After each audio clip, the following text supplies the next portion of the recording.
Good morning from the second age of reason. Today's topic is magic words and magical thinking. And some people have told me that I might be guilty of magical thinking. Magical words like hocus pocus and dippity boppity boo and all those things. Do they actually mean anything? Not really, not those words.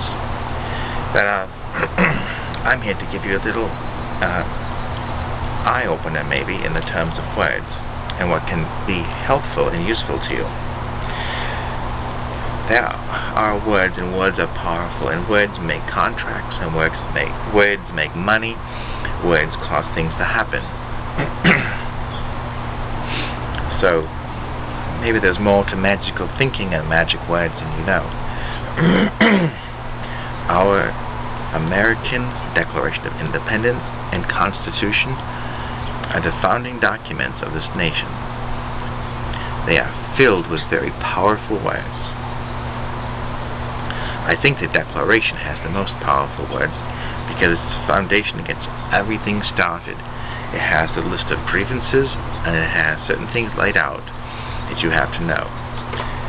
When you see the old Disney cartoons and fairy tales, what usually happens is the hero or heroine get themselves into trouble with words. They agree to something. They agree to something, and the words hold them bound. And that's a powerful concept. And maybe they're not really bound. They're only bound up in here because they believe it is. They could walk away, maybe, start over. So first of all, the lesson is be careful who you make deals with and bargain with. I had a boss once who says, don't do horse trading. In other words, don't try to make a deal to get something special because you're going to always lose. Determine what you want and say what you mean and mean what you say. That's the best way to get what you need. They're not going to know what you want unless you communicate. They're not going to... When you ask a question, this is a powerful concept. When you ask a question, you have opened a hole that has to be filled. They can maybe leave the hole open and empty, but there's an immense metaphysical power in a question that leaves this hole that needs to be filled. And if you fill it with lies, it doesn't stay filled. If you fill it with truth, it's good. But anyway, let's get on to the Constitution and the Declaration, because there's some truth in there we need to know about. These are as good as magic words because some people actually take them as truth. So, let's think about some verses in the Declaration. It's something like, we hold these truths to be self-evident. That means they're true by themselves.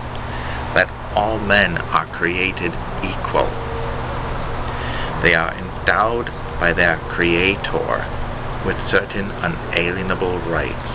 That among these are life, liberty, and the pursuit of happiness.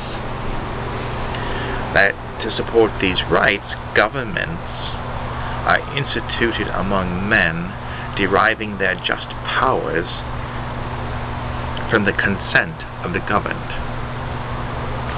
And then it goes on, and there's a lot of important words in here. But in that section, it lays out a hierarchy of powers. And they know it. And you should know it. Your rights, your unalienable rights, self-evident. They are from the Creator.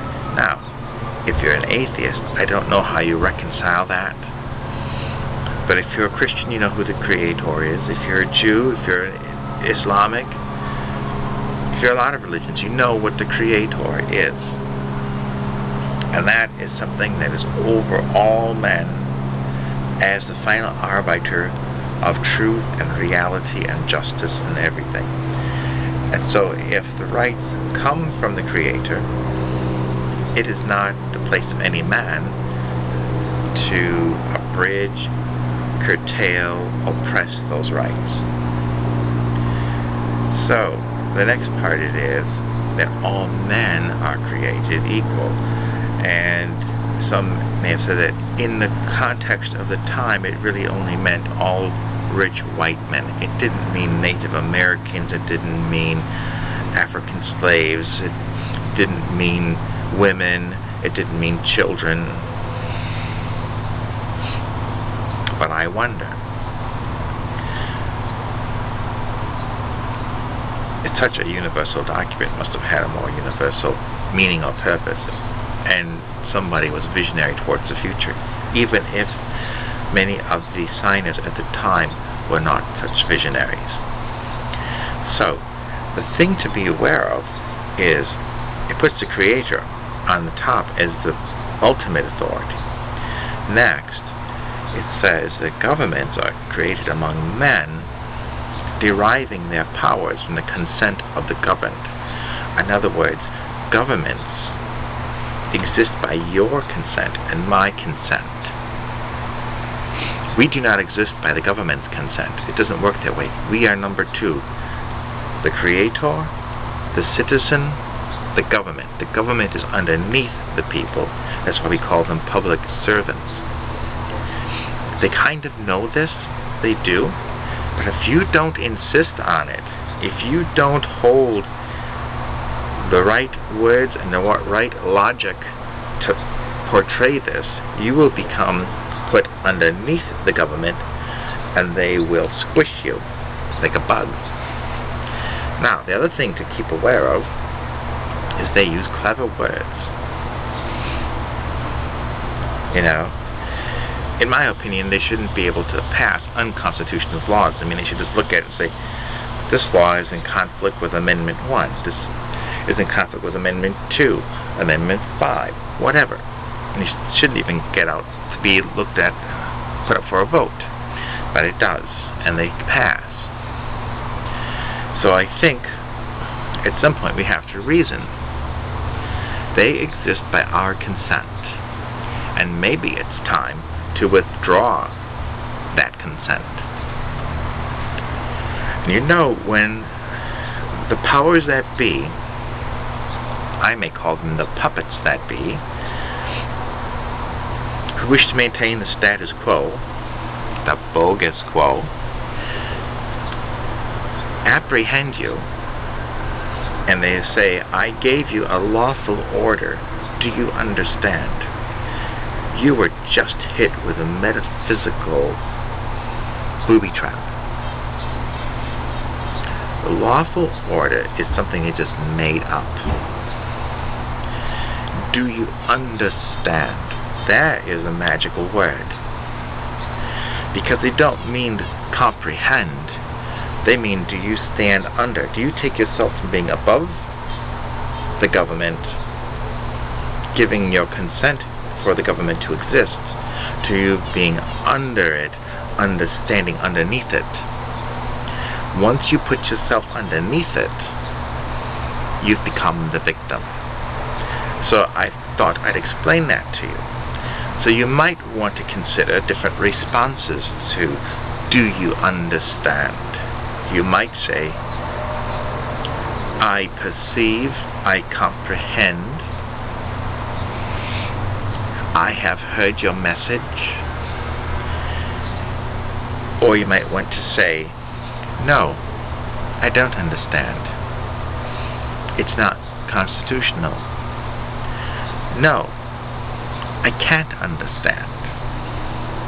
No, I don't understand, I won't understand, and I refuse to understand. Therefore, you have laid your line in the sand, and you have to decide who's going to cross that line. Are you going to cross the line? Are they going to cross the line? I'm just saying, these are magical words, and there's other words they have, too, to trap you.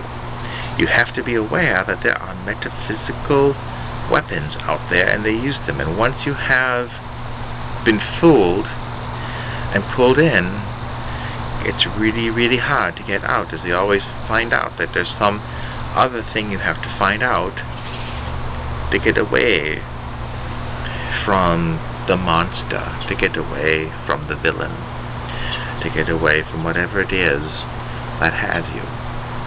It's been a long talk, but I thought you might find this information useful. So until later, continue to not understand. Be seeing you.